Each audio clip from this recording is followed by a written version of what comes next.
இந்த நடவடிக்கையால் பலர் லட்சக்கணக்கான வாக்காளர்கள் வாக்குரிமையை இழப்பார்கள் என்பது மட்டுமல்ல, அதற்காக மட்டும் நாம் இதை எதிர்க்க வேண்டும் என்பதில்லை. இது ஒரு சூழ்ச்சி நிறைந்த திட்டம். எஸ்ஐஆரே வேண்டாம் என்று நாம் அனைத்து கட்சியினரும் குரல் கொடுக்க வேண்டும். அண்டை நாடுகளில் இருந்து ஊடுருவியவர்களின் பெயர்களெல்லாம் வாக்காளர் பட்டியலில் இடம்பெற வேண்டும் என்பதுதான் எங்களின் நோக்கம். அண்டை நாடுகளில் இருந்து இந்தியாவுக்குள்ளே ஊடுருவிய ஒருவரையும் நாங்கள் விடமாட்டோம், அவர்களை தூக்கி எறிவோம் என்பதுதான். இதுதான் அமித்ஷா அவர்கள் பேசிய பேச்சு. குஜராத்திலே பேசியிருக்கிறார்.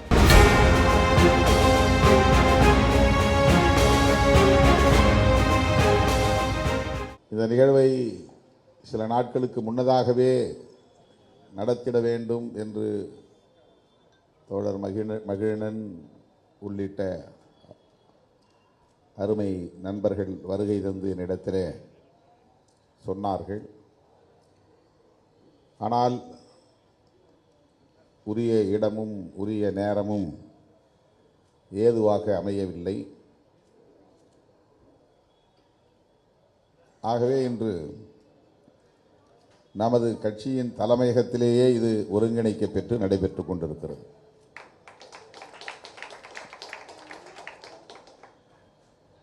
தோழர் மருதையன் அவர்கள் வருகை தந்து இது குறித்து விரிவாக நம்மிடையே பேசியிருப்பது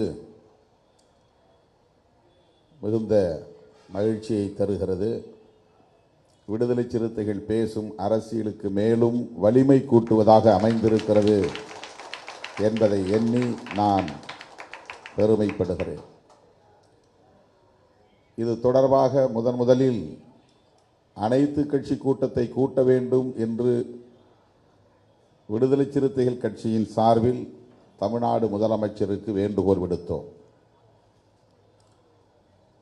நாம் விடுத்த வேண்டுகோளை ஏற்று அவர் கூட்டினாரோ அல்லது அதன் தேவையை உணர்ந்து கூட்டினாரோ, எதன் அடிப்படையில் கூட்டியிருந்தாலும் முதலமைச்சர் அவர்கள் அனைத்து கட்சி கூட்டத்தை கூட்டினார் என்பது விடுதலை சிறுத்தைகள் கட்சிக்கு பெருமை, மகிழ்ச்சி. விடுதலை சிறுத்தைகளின் வேண்டுகோளின்படி ஒரு அனைத்து கட்சி கூட்டம் நடைபெற்றது. அந்த கூட்டத்தில் விடுதலை சிறுத்தைகளின் சார்பில் நான் பங்கேற்று நமது கருத்தை வலுவாக எடுத்துரைத்தேன். அதிலே நான் சொன்ன கருத்து, இந்த நடவடிக்கையால் பலர் லட்சக்கணக்கான வாக்காளர்கள் வாக்குரிமையை இழப்பார்கள் என்பது மட்டுமல்ல,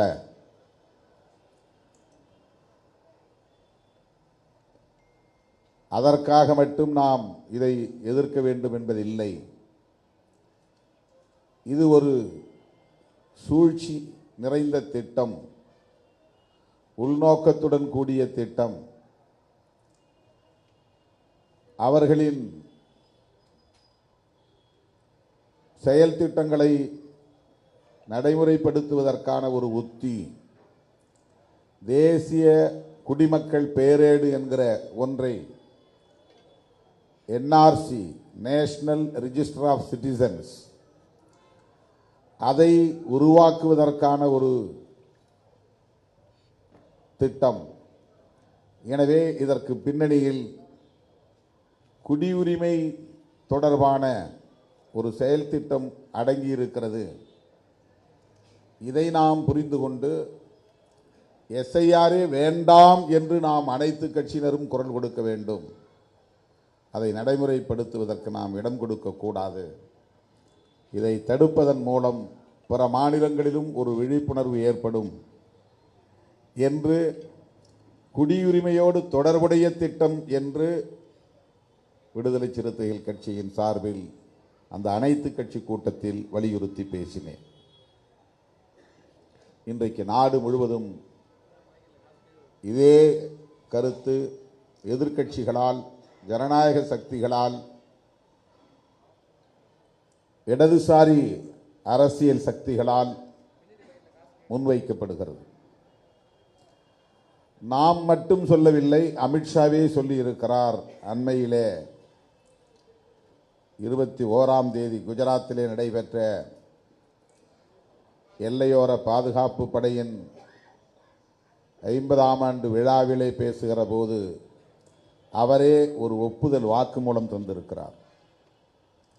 இது குடிமக்கள் பேரேட்டை உருவாக்குவதற்கான முயற்சிதான். அவரே சொல்லியிருக்கிறார். என்ஆர்சியை நடைமுறைப்படுத்துவதற்கான முயற்சிதான். உள்துறை அமைச்சர் அமித்ஷா அவர்களே ஒப்புதல் வாக்குமூலம் தந்திருக்கிறார். இந்த எஸ்ஐஆர் நடவடிக்கையை எதிர்க்கட்சிகள் விமர்சிக்கின்றன. அவர்களின் விருப்பம் அண்டை நாடுகளிலிருந்து ஊடுருவியவர்களின் பெயர்களெல்லாம் வாக்காளர் பட்டியலில் இடம்பெற வேண்டும் என்பதுதான்.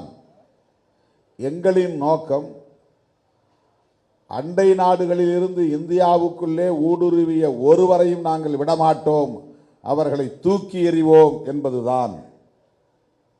இதுதான் அமித்ஷா அவர்கள் பேசிய பேச்சு. குஜராத்திலே பேசியிருக்கிறார். அது நாளேடுகளில், ஆங்கில நாளேடுகளில் செய்தியாக பதிவாகி இருக்கிறது. ஆகவே விடுதலை சிறுத்தைகள் கற்பனையாக இதை பேசவில்லை. தோழர் மருதையன் அவர்கள் யூகமாக இதை பேசவில்லை.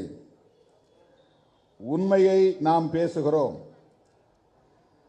அதனை இப்போது அமித்ஷா அவர்கள் ஒப்புதல் வாக்கு மூலமாக உறுதிப்படுத்தி இருக்கிறார்.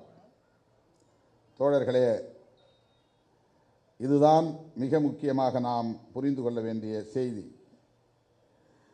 ஏதோ நம்முடைய உறவினர்களின் வாக்குகள் எல்லாம் வாக்காளர் பட்டியலில் இருந்து நீக்கப்பட்டு விடும், வாக்குரிமை பறிபோகிவிடும் என்கிற அந்த கோணத்தில் இருந்து மட்டும் இதை நாம் அணுகக்கூடாது. குடியுரிமையோடு இது தொடர்புடையதாக இருக்கிறது என்கிற கருத்தை விடுதலை சிறுத்தைகள் அறிவிப்பு வெளியான நாளில் இருந்து வலியுறுத்தி சொல்லுகிறோம். அக்டோபர் 27ஆம் தேதி அறிவிப்பு வெளியானது. நான் 28ஆம் தேதியோ 29ஆம் தேதியோ அறிக்கை வெளியிட்டேன். அனைத்து கட்சி கூட்டத்தை கூட்ட வேண்டும் என்று முதலமைச்சருக்கு வேண்டுகோள் விடுத்தேன் 2 நாட்களில். இப்போது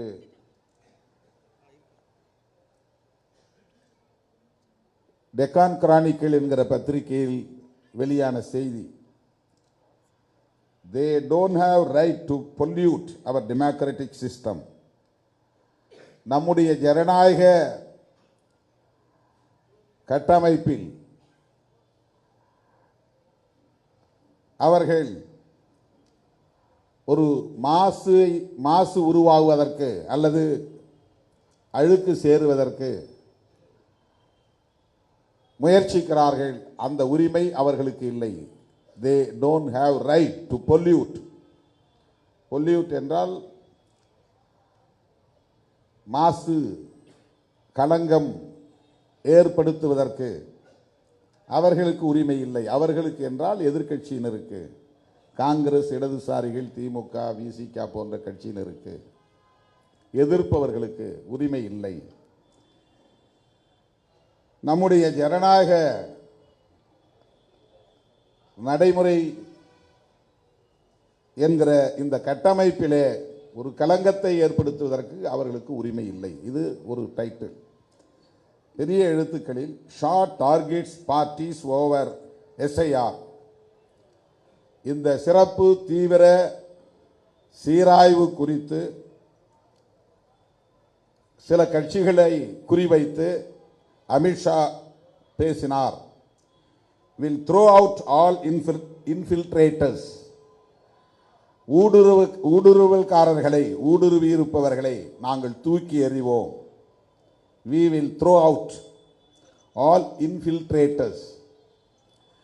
சட்டவிரோதமாக இந்திய தேசத்திற்குள் குடியேறி இருப்பவர்களை ஊடுருவல்காரர்களை நாங்கள் தூக்கி எறிவோம். இதுதான் இந்த பத்திரிகையில் வெளிவந்திருக்கிற தலைப்பு செய்தி. அதிலே அவர் சொல்லியிருக்கிற கருத்தின் சாராம்சம் இது. இந்த எஸ்ஐஆர் என்கிற நடவடிக்கை குடிமக்கள் யார் என்பதை ஆய்வு செய்து தூய்மைப்படுத்துவதுதான் நோக்கம். இதைத்தான் நாம் அனைத்து கட்சி கூட்டத்திலே விடுதலை சிறுத்தைகள் கட்சியின் சார்பில் முதலாக பதிவு செய்தோம். இன்றைக்கு தோழர் மருதையன் அவர்கள் அதை அம்பலப்படுத்துகிற வகையில் உரையாற்றினார். சரி, இதில் என்ன தவறு இருக்கிறது?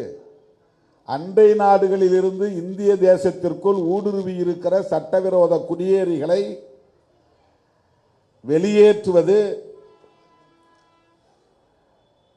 நல்ல நோக்கம்தானே. இதில் என்ன தவறு இருக்கிறது? இந்த கேள்வி இயல்பாக எழும். இந்தியா முழுவதும் இப்படி அண்டை நாடுகளில் இருந்து சட்டவிரோதமாக பாகிஸ்தானியர்கள், ரஷ்யாவை சார்ந்தவர்கள், பர்மாவை சார்ந்தவர்கள், வங்கதேசத்தை சார்ந்தவர்கள், சீன நாட்டை சார்ந்தவர்கள் குடியேறி இருக்கிறார்களா என்ற கேள்வி அடுத்து எழும்.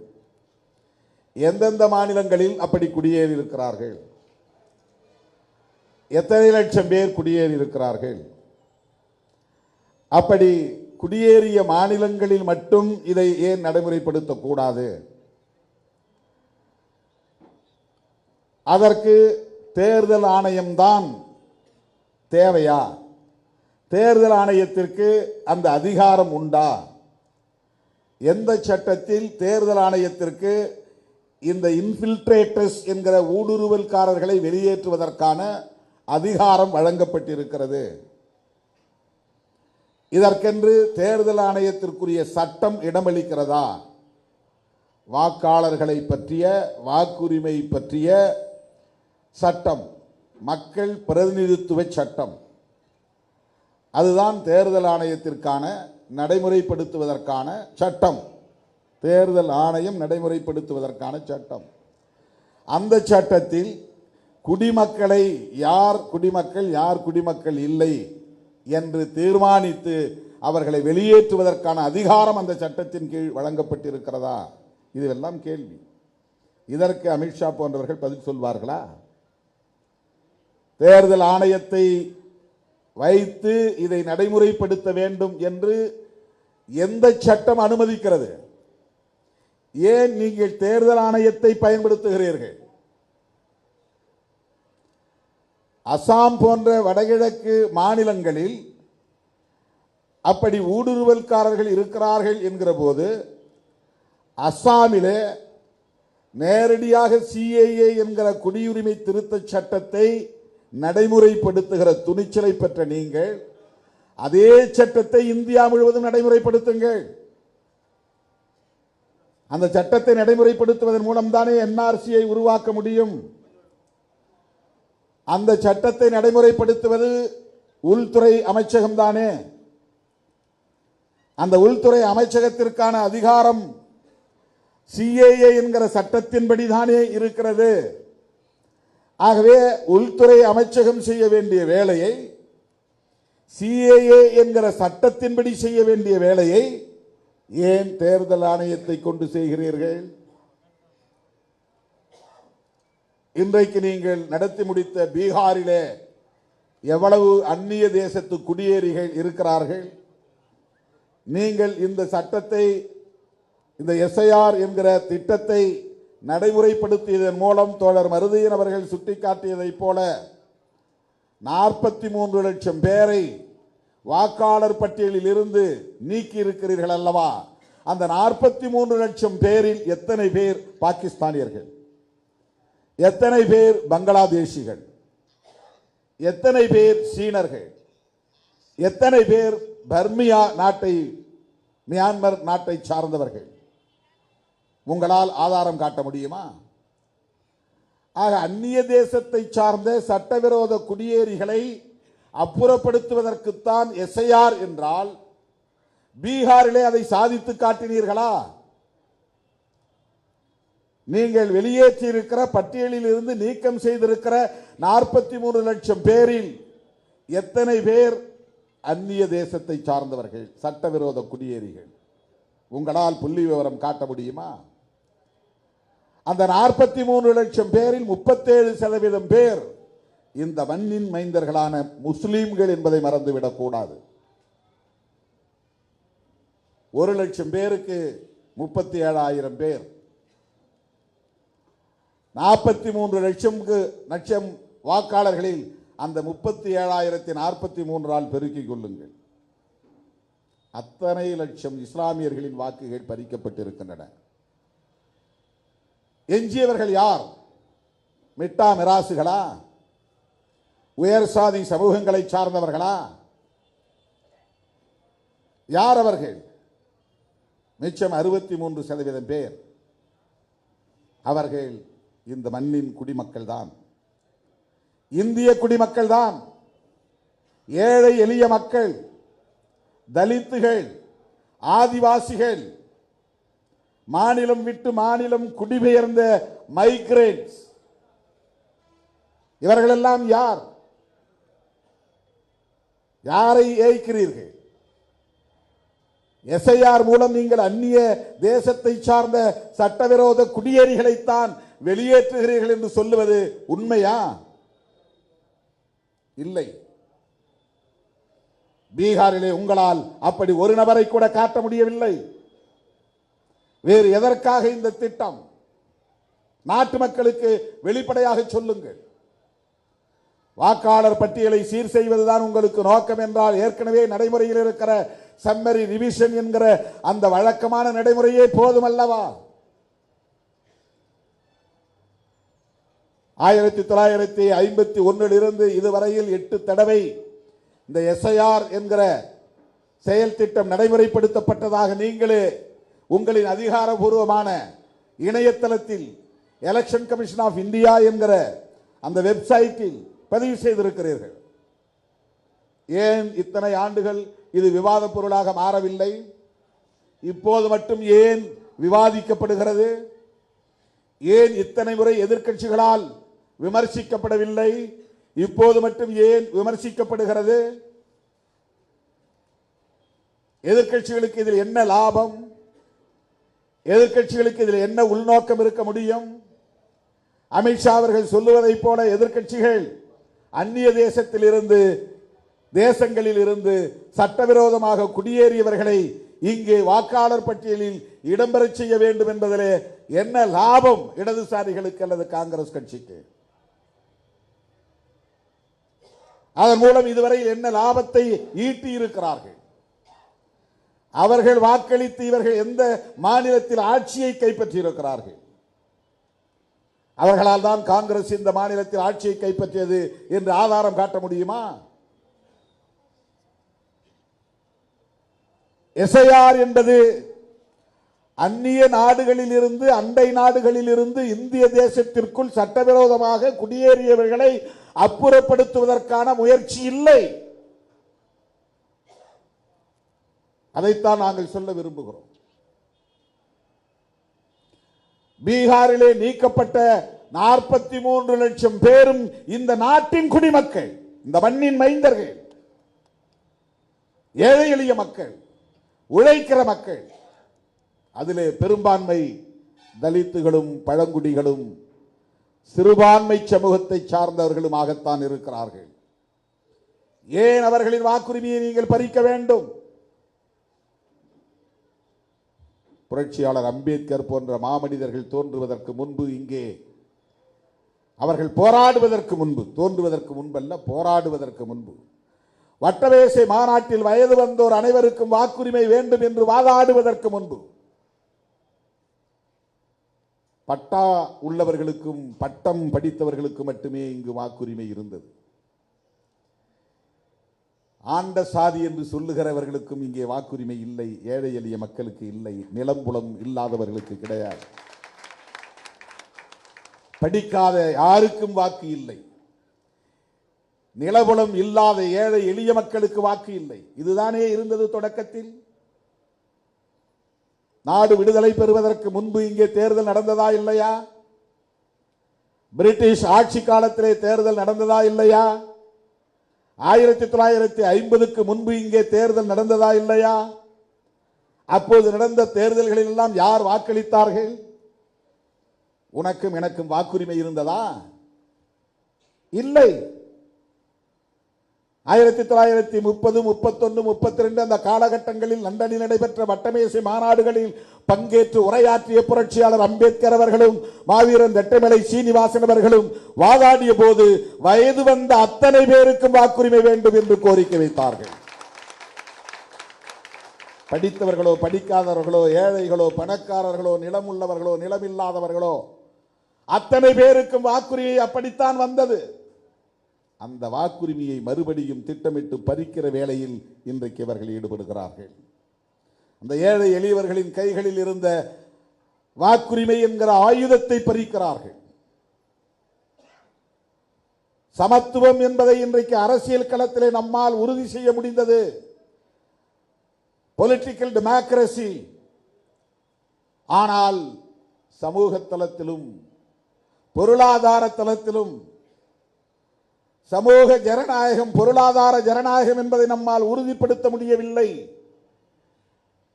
இது எனக்கு பெரும் கவலை அளிக்கிறது என்று புரட்சியாளர் அம்பேத்கர் அவர்கள் பலமுறை பதிவு செய்திருக்கிறார்.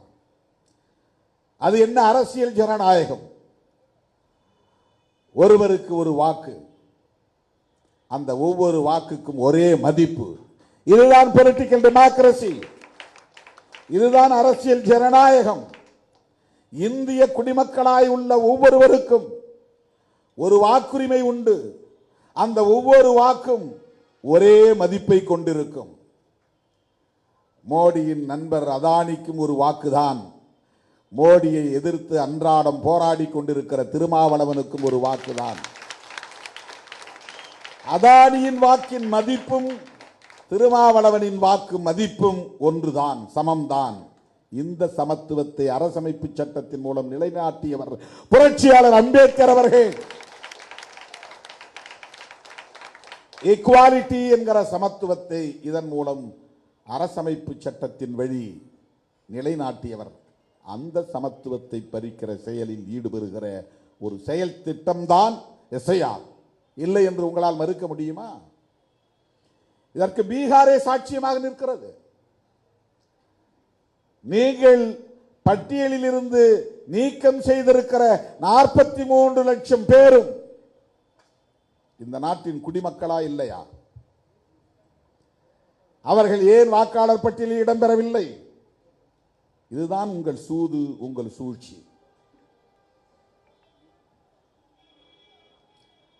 நீங்களும் MBBS படிக்கலாம், ஆனால் அதை நீங்கள் எட்டுவதற்கு மிகப்பெரிய தடைகளை எல்லாம் தாண்டி வர வேண்டும்.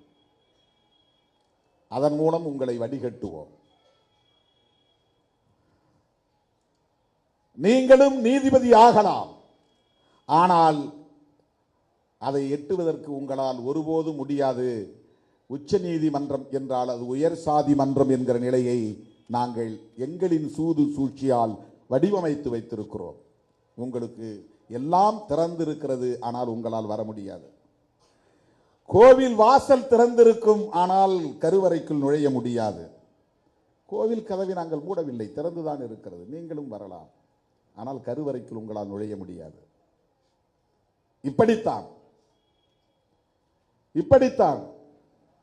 இவர்கள் எல்லா சதித்திட்டங்களையும் தீட்டுகிறார்கள். தொலைநோக்கு பார்வையோடு செய்கிறார்கள். அவர்களுக்கான திட்டத்திற்குரிய தொலைநோக்கு பார்வை, அவர்களின் செயல் திட்டத்தை நடைமுறைப்படுத்துவதற்கான தொலைநோக்கு பார்வை.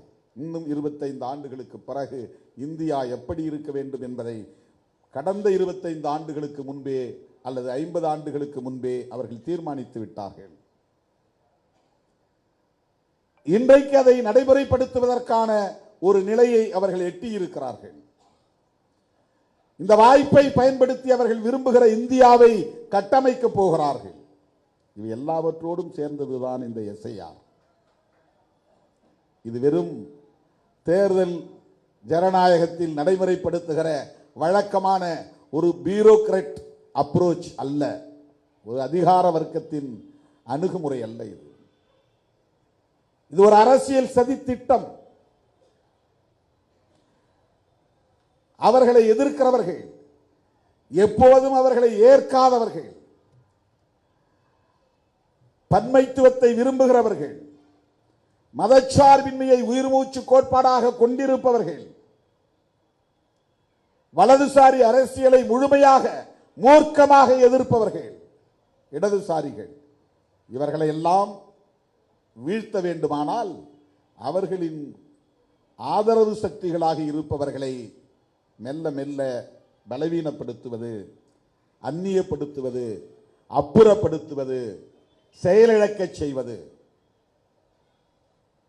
அரசமைப்பு சட்டத்தில் மிக முக்கியமான உயிர் மூச்சு கோட்பாடுகளாக இருக்கிற மதச்சார்பின்மை அவர்களின் நோக்கத்திற்கு எதிரானது. பன்மைத்துவம் அவர்களின் இலக்குக்கு எதிரானது. கூட்டாட்சி தத்துவம் அவர்களின் நோக்கத்திற்கு எதிரானது. செக்யூலரிசம் என்கிற மதச்சார்பின்மை பிஜேபி RSS ஆல் ஒருபோதும் ஏற்றுக்கொள்ள முடியாத ஒரு கோட்பாடு. புளூரலிசம் என்கிற பன்மைத்துவம், எத்தனை மதங்களும் இங்கே இருக்கலாம், எத்தனை மொழிகள் பேசக்கூடியவர்களும் இங்கே வாழலாம், ஆனால் சகோதரத்துவத்தோடு சமூக ஜனநாயகத்தை பெருக்கி இவர்கள் அந்த பன்மைத்துவத்தை பாதுகாத்துக் கொள்ளலாம் என்கிற அந்த புளூரலிசம், பன்மைத்துவம், அந்த கோட்பாடு ஒரு காலத்திலும் பிஜேபி RSS போன்ற சக்திகளால் ஏற்றுக்கொள்ள முடியாது. பெடரலிசம் என்கிற கூட்டாட்சி தத்துவம் அவர்களால் ஏற்றுக்கொள்ள முடியாது. மாநிலங்களுக்கு அதிகாரம், தன்னிச்சையாக சட்டம் இயற்றிக் கொள்ளுகிற அதிகாரம், விரும்புகிறபடி கல்விக் கொள்கையை வகுத்துக் கொள்ளுகிற அதிகாரம், தங்கள் விருப்பப்படி MBBS போன்ற தொழிற்கல்விகளை உருவாக்கி கொண்டு அதை தம்வயப்படுத்திக் கொள்ளுகிற அதிகாரம் கிடையாது. உங்களை மானிட்டர் பண்றதுக்கு எப்போதும் நாங்கள் KN ரவி போன்ற ஆட்களை வைத்திருப்போம், RN ரவி போன்றவர்களை வைத்திருப்போம். நீங்கள் சட்டமன்றத்தில் நிறைவேற்றுகிற மசோதாக்களை நாங்கள் சட்டமாக்க மாட்டோம், கையெழுத்து போட மாட்டோம். குறைந்தபட்ச இந்த மாநில அரசுகளுக்கான அதிகாரத்தையும் அவர்களால் ஏற்றுக்கொள்ள முடியாது. ஒட்டுமொத்தமாக டெல்லியிலே அதிகாரத்தை குவிப்பது அது பெடரலிசத்திற்கு எதிரானது. ஒரே தேசம் ஒரே மதம் அது பன்மைத்துவத்திற்கு எதிரானது. ஒரே தேசம் ஒரே மொழி அது பன்மைத்துவத்திற்கு எதிரானது. ஒரே தேசம் ஒரே கலாச்சாரம் அது பன்மைத்துவத்திற்கு எதிரானது. அரசுக்கு ஒரு மதம் வேண்டும், அது மதச்சார்பின்மைக்கு எதிரானது. இவை அனைத்தும் அரசமைப்பு சட்டம் முன்மொழியும் கோட்பாடுகள். அரசமைப்பு சட்டம் முன்மொழியும் கோட்பாடுகள் என்றால் புரட்சியாளர் அம்பேத்கர் முன்மொழிகிற கோட்பாடுகள். இது அம்பேத்கரின் அரசியல். இந்த தேசம் புதிதாக கட்டமைக்கப்படுகிற இந்த தேசம் மதசார்பற்ற அரசை கொண்டிருக்கும். இந்த தேசம் பல மொழிகளை பேசுகிற மக்களையும் பல மதங்களை பின்பற்றுகிற மக்களையும் இணைத்து சகோதரத்துவத்தோடு வழி நடத்தும். அந்த பன்மைத்துவம் இங்கே வலுப்பெறும். அப்படிப்பட்ட ஒரு தேசமாக இது இருக்கும். இந்த தேசம் பல மாநிலங்களை கொண்டதாக இருக்கும். அந்த மாநில அரசுகள் மைய அரசை சார்ந்திருக்காமல் தனித்து இயங்கக்கூடிய வலிமை பெற்றதாக இருக்கும். ஒரு குவாசி ஃபெடரல் ஸ்ட்ரக்சர்.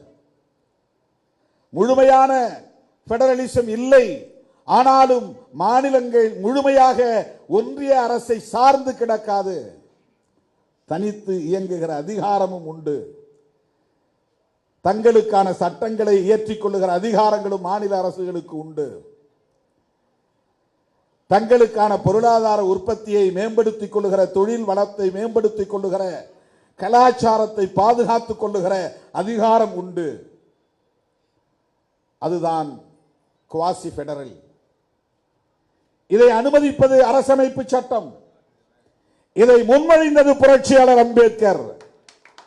இந்த மூன்று முக்கிய கோட்பாடுகளுக்கும் நேர் எதிரி பாஜக, ஆர்எஸ்எஸ்.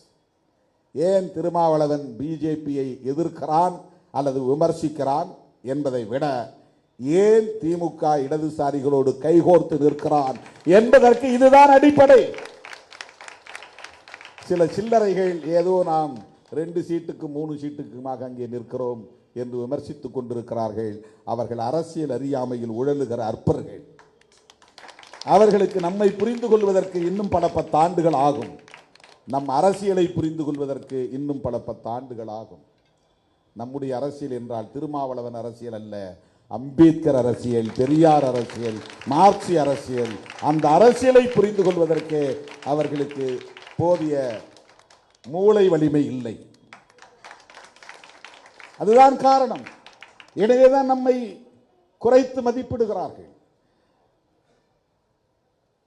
அரசியல் ஆதாயம்தான் நோக்கம் என்றால் கூடுதல் அதிகாரம் கிடைக்கிற கூட்டணியில் இடம்பெறுவது என்ன பெரிய வேலையா என்ன? அப்பப்போ மாற்றிக்கொள்ள 2 பக்கம் பேசிக்கிட்டு எல்லா கதவுகளையும் திறந்து வைத்துக் கொண்டிருந்தால் நிறைய கூடுதல் இடங்களை வாங்கலாம். என்ன அங்கே கூப்பிடுறாங்க இங்கே கூப்பிடுறாங்கன்னு சொன்னால் இங்கே பேரத்தை பேச முடியும். நான் எல்லா கதவுகளையும் சாத்திட்டு நான் உன் கூட தான் இருக்கிறேன், நீங்க எங்கும் போய்விடக்கூடாது, எங்க கூடவே நிற்கணும், நாங்கள் உங்க கூடவே நிற்கணும் அப்படின்னு ஒரு கூட்டணியை உறுதிப்படுத்துகிற வேலையை திருமாவளவன் செய்து கொண்டிருக்கிறான். அந்த கூட்டணி ஜனநாயகத்தை பாதுகாக்கிற கூட்டணி, அரசமைப்பு சட்டத்தை பாதுகாக்கிற கூட்டணி. இதுதான் இன்றைக்கு நாம் முன்னெடுத்திருக்கிற அரசியல். அந்த அடிப்படையில் தான் நாம் அரசியல் ஆதாயங்களை கருத்தில் கொள்ளாமல் புரட்சியாளர் அம்பேத்கரின் கனவை நனவாக்க வேண்டும் என்கிற பெரும் திட்டத்தோடு, பெரும் நோக்கோடு இயங்கிக் கொண்டிருக்கிறோம். எனவேதான் கூட்டணி கட்சிகளோடு சேர்ந்து ஆர்ப்பாட்டம் நடத்தியும் கூட அதிலே ஒரு திருப்தி ஏற்படாமல் இன்றைக்கு விடுதலை சிறுத்தைகள் தனித்து ஒரு ஆர்ப்பாட்டத்தை நடத்தினோம். எஸ்ஐஆர் வேண்டாம் என்று சில 1000 பேரை திரட்டி திருமாவளவன் ஒரு ஆர்ப்பாட்டம் நடத்திவிட்டால் இந்த எஸ்ஐஆர் என்கிற செயல் திட்டத்தை நடைமுறைப்படுத்துவதை நிறுத்திவிட முடியுமா என்றால் நிறுத்திவிட முடியாது, தெரியும். ஆனால் உங்கள் முகத்திரையை கிழித்து விட முடியும். நீங்கள் என்ன நோக்கத்திற்காக, என்ன சதித்திட்டத்தோடு, என்ன சூது சூழ்ச்சியோடு செயல்பட்டுக் கொண்டிருக்கிறீர்கள் என்பதை அம்பலப்படுத்துவதுதான் எங்கள் நோக்கம். அதை நாட்டு மக்கள் புரிந்து கொள்ளட்டும், இளம் தலைமுறையினர் புரிந்து கொள்ளட்டும். எப்படி பார்த்தாலும் தமிழ்நாட்டில் குறைந்தது 10% பேர் வாக்காளர் பட்டியலில் இடம்பெற முடியாத நிலை ஏற்பட்டால் கூட 65 லட்சம் பேர் வாக்குரிமையை பறிகொடுக்கும் நிலை ஏற்படும். 10% குறைந்தது. இந்த 65 லட்சம் பேர் யார்? உங்கள் வாதப்படி இதை தூய்மைப்படுத்துகிற வேலை என்று சொல்லுகிறீர்கள் அல்லவா?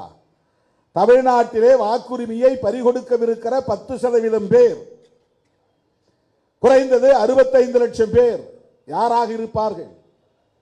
பங்களாதேஷிகளா? யார்? மியான்மரை சார்ந்தவர்களா? சீனாவை சார்ந்தவர்களா? ரஷ்யாவை சார்ந்தவர்களா?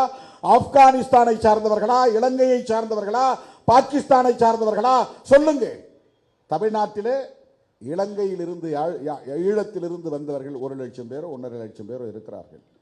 முகாம்களில் கொஞ்சம் பேர், முகாம்கள் இல்லாமல் வெளியிலே கொஞ்சம் பேர் தங்கி இருக்கிறார்கள்.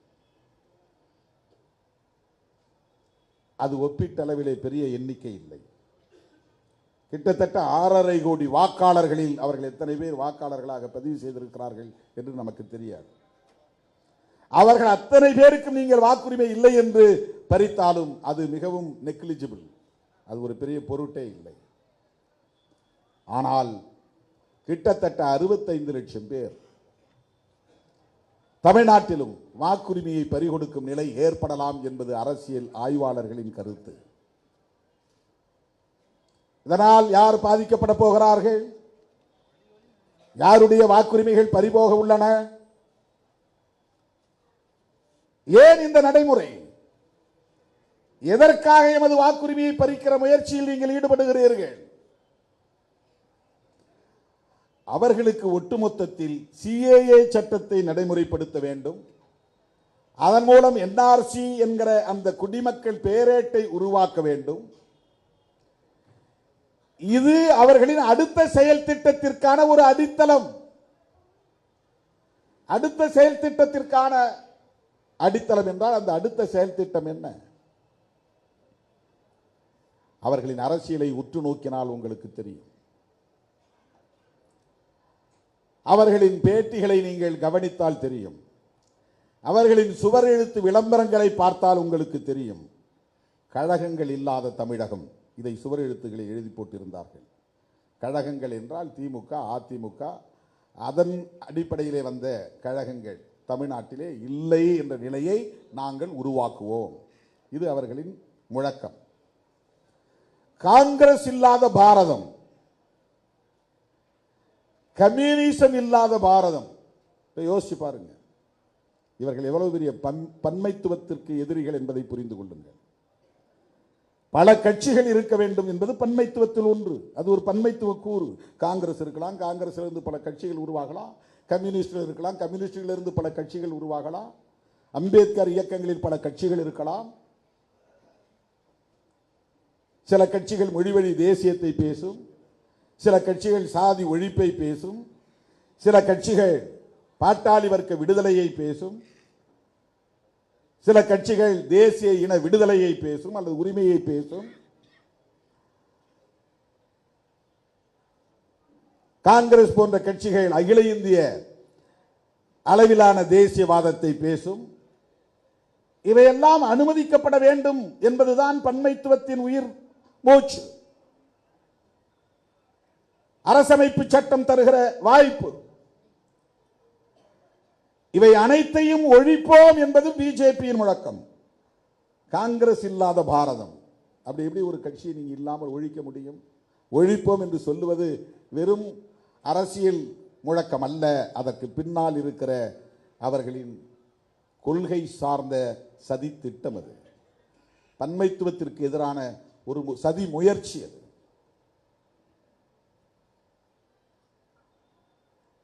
அந்த முழக்கமே தவறானது. அது ஒரு பாசிச முழக்கம். அது அதைத்தான் பாசிசம் என்று சொல்லுகிறோம். இந்த நாடாளுமன்ற ஜனநாயகத்தை பயன்படுத்தி, இந்த ஆட்சி அதிகார வலிமையை பயன்படுத்தி, தேர்தல் ஆணையம், நீதிமன்றம் போன்ற நிறுவனங்களை எல்லாம் தம்பயப்படுத்தி தம் கட்டுக்குள் கொண்டு வந்து தங்களின் நோக்கத்தை நிறைவேற்றுகிற இந்த எதேச்சதிகார போக்கைத்தான் நியோ பாசிசம் என்று சொல்லுகிறோம். இதுதான் புதிய பாசிச நடவடிக்கை. நேரடியாக ஹிட்லரை போல இனவெறுப்பை பேசாமல், நேரடியாக ஒரு மத வெறுப்பை பேசுகிறார்கள். இருந்தாலும் அதை இன்னும் வெளிப்படையாக தீவிரப்படுத்தாமல், நாங்கள் ஒன்றும் முஸ்லீம்களுக்கு எதிரிகள் இல்லை, முஸ்லீம்கள் இங்கே வாழலாம், ஆனால் வாக்குரிமையை பறிப்போம், தனிமைப்படுத்துவோம், அவர்களின் வழிபாட்டு தலங்களை தகர்ப்போம். இதெல்லாம் நடந்து கொண்டே இருக்கும். ஆனால் முஸ்லிம்களையும் நாங்கள் சகோதரர்களாகத்தான் பார்க்கிறோம். நாங்கள் சாதியை சகோதரத்துவ முறையில் அணுகுகிறோம். ஓன் சாதி உனக்கு, ஏன் சாதி எனக்கு, ஆனால் ரெண்டு பேரும் சகோதரர்களாக இருப்போம். இது எதை காட்டுகிறது? புரட்சியாளர் அம்பேத்கர் பேசுகிற சாதி ஒழிப்பு அரசியலுக்கு இது நேர் எதிரானதா இல்லையா? தலித் அமைப்புகளையே சாதி பெருமை பேச வைக்கிறார்கள். நாங்கள் எல்லாம் சிவகுலத்தை சார்ந்தவர்கள், நாங்கள் மகாவிஷ்ணு வழி வந்தவர்கள், இப்படி சாதி பெருமை பேச வைத்து அவர்களுக்கான வாக்கு வங்கியாக மாற்றி சாதிய கட்டமைப்பை உயிர்ப்போடு வைத்திருக்க விரும்புகிறார்கள். சாதி பெருமிதம் பேசக்கூடாது, அது சாதியை காப்பாற்றும், சாதியை ஒழிக்க வேண்டும். இந்த காலத்தில் முடிகிறதோ இல்லையோ, இந்த கருத்துள்ள தலைமுறை வளர வளர அது தானாக உதிர்ந்து போகிற காலம் கனியும் என்கிற ஒரு நம்பிக்கை புரட்சியாளர் அம்பேத்கர், தந்தை பெரியார் மகாத்மா ஜோதிபா பூலே போன்றவர்களுக்கு இருந்தது. அதை சீர்குலைக்கிற முயற்சி. சாதி பெருமை பேசு, உன் சாதி பெருமை நீ பேசுறது ஒன்றும் தப்பு இல்லை. அதற்கு பல பேர் விட்டில் பூச்சிகளாய் அங்கே சுற்றி கிடக்கிறார்கள், சுற்றி கொண்டிருக்கிறார்கள். அந்த பெருமைக்குள்ளே மாய்ந்து போகிறார்கள்.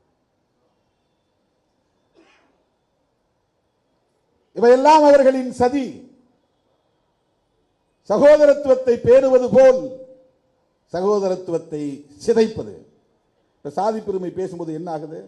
அம்பேத்கர் என்கிற ஒரு அடையாளத்தை பயன்படுத்தி இந்தியா முழுவதும் ஷெட்யூல் காஸ்ட் என்கிற பெயரில் 30 கோடி மக்கள் ஒரே உணர்வை பெற்றவர்களாக எழுச்சி பெற்ற நிலையை இன்றைக்கு சாதாரணமாக தகர்த்து விட்டார்கள்.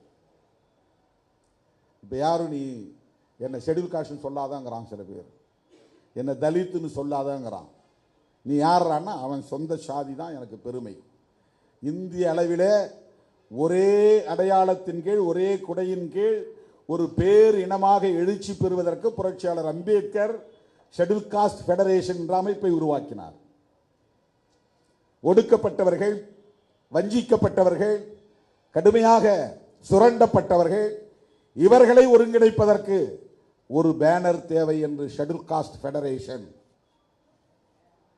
இது எவ்வளவு பெரிய பரந்த பார்வை! இவன் தேசிய அளவில் சாதி பிரச்சனைகள் இருக்கின்றன. ஒவ்வொரு மாநிலத்திலும் ஒரே மாதிரியான ஒடுக்குமுறையை இந்த மக்கள் சந்திக்கிறார்கள். இவர்கள் அத்தனை பேரும் நிலமற்றவர்களாக இருக்கிறார்கள், அதிகாரமற்றவர்களாக இருக்கிறார்கள், சாதிய வன்கொடுமைகளுக்கு அன்றாடம் ஆளாகிறார்கள், படுகொலைக்கு ஆளாகிறார்கள், பெண்கள் அவமானப்படுத்தப்படுகிறார்கள், இழிவுபடுத்தப்படுகிறார்கள். இவர்கள் அத்தனை பேரையும் தனித்தனியே திரட்டி போராட முடியாது. தேசிய அளவில் ஒரே உணர்வாக இவர்கள் எழுச்சி பெற வேண்டும் என்பதற்கான முதல் முயற்சி அவர் எடுத்தது ஷெட்யூல் காஸ்ட் ஃபெடரேஷன். ஒரு அடையாளத்தின் கீழ் இந்த மக்களை ஒருங்கிணைக்கிற முயற்சி. அதன் பிறகு இவர்கள் பெரும்பாலும் அமைப்பு சாரா தொழிலாளர்களாக இருக்கிறார்கள், தொழிலாளர் வர்க்கமாக இருக்கிறார்கள் என்பதனால் இண்டிபெண்டன்ட் லேபர் பார்ட்டி என்கிற பெயரில் கட்சியை தொடங்கினார். சுதந்திர தொழிலாளர் கட்சி என்று தெருவை கூட்டுகிறவர்கள் போன்ற பல தொழில்களை, அமைப்பு சாரா தொழில்களை, விவசாய தொழில் உள்ளிட்ட இந்த தொழிலாளர்களை ஒருங்கிணைப்பதற்கான ஒரு பெருமுயற்சியிலே இறங்கினார். அதன் பிறகு இந்த மக்கள் மதம் மதம் என்கிற உணர்விலே ஒட்டி கிடக்கிறார்கள். அதிலிருந்து இவர்களை வெளியேற்றி இன்னொரு வாய்ப்பை அல்லது ஒரு களத்தை இவர்களுக்கு உருவாக்கி தர வேண்டும். சாதியத்தை ஏற்காத பௌத்தத்தை தழுவுவோம் என்று பௌத்தத்தை தழுவினார். இதுவெல்லாம் அவர் கையாண்ட உத்திகள். இந்த மக்களை ஒரே அடையாளத்தின் கீழ் திரட்ட வேண்டும் என்பதற்காக அவர் மேற்கொண்ட முயற்சி அது. ஷெட்யூல் காஸ்ட் ஃபெடரேஷன் என்பதும் சரி, இண்டிபெண்டன்ட் லேபர் பார்ட்டி என்பதும் சரி, அதன் பிறகு அவர் உருவாக்க நினைத்த RPI, Republican Party of India என்கிற அரசியல் கட்சி தொடங்குவதற்கான முயற்சியும் சரி, பௌத்தத்தை தழுவுவோம் என்று கடைசி காலத்தில் அவர் பௌத்தத்தை ஏற்றதும் சரி, இதுவெல்லாம் ஏதோ அவர் தனிப்பட்ட முறையிலே அவருடைய ஆசாபாசங்களை தம்முடைய விருப்பு வெறுப்பை நிறைவேற்றுவதற்காக எடுத்த முடிவு அல்ல. இந்தியா முழுவதும் அவர்களுக்கு இந்த மக்களை எப்படி ஒருங்கிணைக்க வேண்டும் என்கிற வேட்கையிலிருந்து எடுத்த முடிவு. அவர் மட்டும் எனக்கு இந்த மதம் பிடிக்கல, நான் ஒரு புத்திஸ்டா மாறி போறேன் அப்படின்னு உடனே முடிவு எடுத்திருக்கலாம். அவருக்கு இந்த ஹியூமிலியேஷன் தாங்க முடியலன்னா, நான் ஒரு இந்துவா இருக்க விரும்பல, நான் முஸ்லீமா போறேன் அல்லது கிறிஸ்டியனா போறேன் அல்லது புத்திஸ்டா போறேன் அப்படின்னு உடனடியாக முடிவு எடுத்திருக்கலாம். அப்படி எடுக்கவில்லை. 1935ஆம் ஆண்டு ஏலோ என்கிற இடத்தில் அவர் பேசுகிற போது, நான் பிறக்கும் போது ஒரு இந்துவாக பிறந்து விட்டேன், அது நான் எடுத்த முடிவு இல்லை, ஆனால் இறக்கும் போது ஒரு இந்துவாக இறக்க மாட்டேன், இது உறுதி என்று சொன்னார். 21 ஆண்டுகளுக்கு பிறகு 1956ஆம் ஆண்டு அக்டோபர் திங்கள் 14ஆம் நாள் கிட்டத்தட்ட 10 லட்சம் பேரோடு பௌத்தத்தை தழுவினார். அத்தனை லட்சம் பேரோடு அவர் பௌத்தத்தை தழுவினார் என்பதை விட இந்து மதத்தில் இருந்து வெளியேறினார் என்பதுதான் செய்தி. அதுதான் வரலாற்று செய்தி.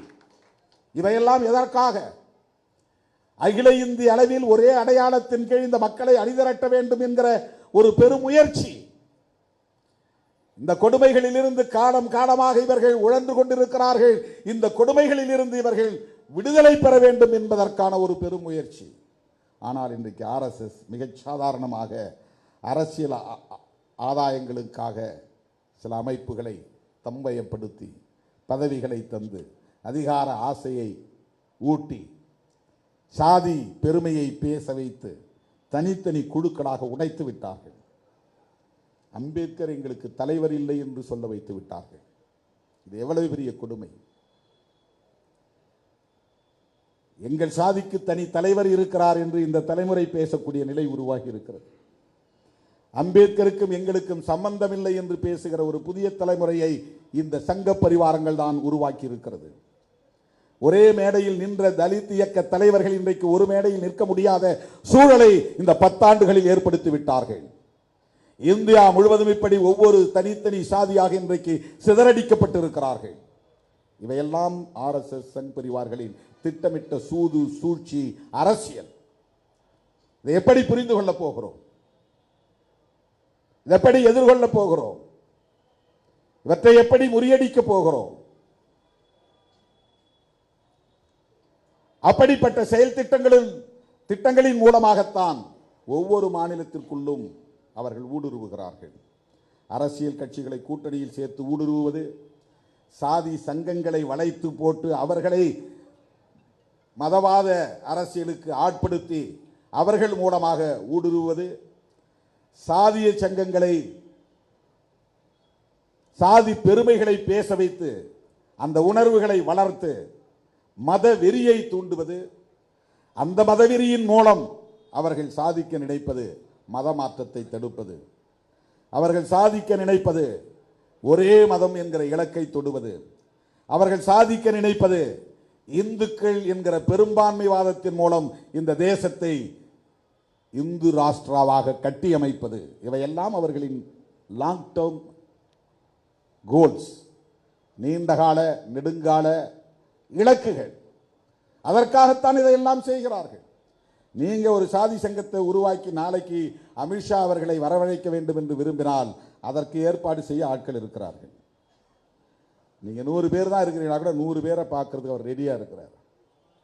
உங்கள் கோரிக்கை என்னவென்று கேட்பார். அந்த கோரிக்கையை செய்கிறாரோ இல்லையோ அதை ஊதி பெருக்கி ஊக்கப்படுத்தி ஆதரவு தெரிவித்து அந்த உணர்வை அப்படியே ஊழி தீயாக வளர்ப்பார்கள். ஆண்ட பரம்பரை என்றெல்லாம் பேச வைப்பார்கள். நோக்கம் சாதி உணர்வு வளர வளரத்தான் மத உணர்வு வளரும், மத உணர்வு வளர வளரத்தான் இங்கே பிற மதங்களுக்கு எதிராக இவர்கள் விரும்புகிற பெரும்பான்மைவாத உணர்வை இங்கே கட்டமைக்க முடியும். தோழர்களே, இப்படிப்பட்ட ஒரு நீண்ட நெடிய விரிவான அரசியல் சதித்திட்டங்களோடு தான் ஒவ்வொன்றையும் அவர்கள் மிக நுட்பமாக நடைமுறைப்படுத்துகிறார்கள். இது எதுவும் நான் இட்டுக்கட்டி பேசுவதாக நீங்கள் எண்ணிவிடக் கூடாது. மிகைப்படுத்துகிறேன், அதீத கற்பனையில் பேசுகிறேன் என்று கருதிவிடக் கூடாது. நான் சொன்ன ஒவ்வொன்றும் நடந்து கொண்டே வருகிறது, நிகழ்ந்து கொண்டே வருகிறது. ஆகவே எஸ்ஐஆர் என்பது வெறும் தேர்தல் லாபங்களுக்காக மட்டுமே சிலரின் வாக்குகளை பறித்து ஆட்சியை கைப்பற்றுவது என்பதல்ல. அவர்களுக்கு ஒரு மிகப்பெரிய நோக்கம் இருக்கிறது. சிஏஏ என்கிற சட்டத்தை நடைமுறைப்படுத்தி தேசிய குடிமக்கள் பேரேட்டை உருவாக்கி அதன் மூலம் தங்களுக்கு எதிரான வாக்கு வங்கியையும் சிதறடித்து இந்து பெரும்பான்மைவாதத்தை இங்கே நிலைநாட்டுவதுதான் இந்திய அரசமைப்பு சட்டம் முன்மொழிகிற இந்த கோட்பாடுகளை சிதைப்பதுதான் மதசார்பற்ற அரசாக இன்றைக்கு இயங்கிக் கொண்டிருக்கிற இந்திய ஒன்றிய அரசை மதவெறியர்கள் ஆண்டாலும் இன்றைக்கும் இந்த அரசு மதசார்பற்ற அரசுதான். மோடி, அமித்ஷா போன்ற மதவாதிகள் ஆட்சி பீடத்திலே அமர்ந்தாலும் அரசமைப்பு சட்டத்தின்படி இந்திய ஒன்றிய அரசு இன்றைக்கும் ஒரு மதசார்பற்ற அரசுதான். அதைத்தான் அவர்களால் ஏற்றுக்கொள்ள முடியவில்லை, ஜீரணிக்க முடியவில்லை. ஒவ்வொரு தேசத்திற்கும் ஒரு மதம் அரசமதம் இருக்கிற போது ஏன் எங்கள் நாட்டுக்கு ஒரு அரசமதம் இருக்கக்கூடாது என்கிற கேள்வியை எழுப்புகிறார்கள். அது தர்க்கத்தின்படி சரிதான்.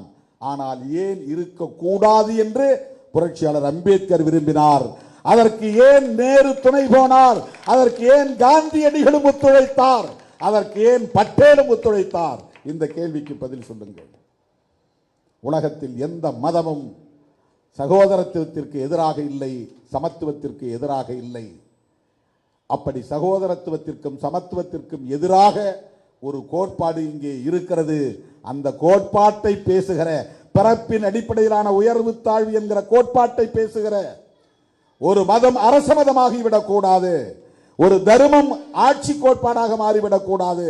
அந்த மனு தர்மம் ஆட்சி பீடத்தில் கோலோச்சி விடக்கூடாது என்பதற்காகத்தான் புரட்சியாளர் அம்பேத்கர் இந்த அரசு மதசார்பற்ற அரசாக இருக்க வேண்டும் என்று விரும்பினார். அதனால்தான் இந்த அரசமைப்பு சட்டத்தில் அரசமைப்பு சட்டம் ஒன்றை ஏற்கவில்லை. கருத்து முரண்கள் இருந்தாலும், நேருக்கு நேரான மோதல்கள் கருத்தியல் அடிப்படையில் நிகழ்ந்தாலும் காந்தியடிகளும் அம்பேத்கரின் கருத்துக்கு ஒத்துழைத்தார். பண்டிட் ஜவஹர்லால் நேரு அவர்களும் ஒத்துழைத்தார். அதனால் இன்றைக்கு இந்த அரசு மதசார்பற்ற அரசாக இருக்கிறது. அருமை தோழர்களே, இந்த பின்னணியில் தான் எஸ்ஐஆர் ஏன் இங்கே திணிக்கப்படுகிறது என்பதை நாம் புரிந்து கொள்ள வேண்டும். இன்றைக்கு நம்மால் அதை எதிர்க்க முடியாமல் போகலாம், இன்றைக்கு நம்மால் அதை தடுக்க முடியாமல் போகலாம். ஆனால் இவர்களின் ஒவ்வொரு நகர்விலும் இருக்கிற சதியை நாம் புரிந்து கொள்ள வேண்டும். தொடர்ந்து மக்களிடத்தில் அதை பேசிக்கொண்டே இருக்க வேண்டும்.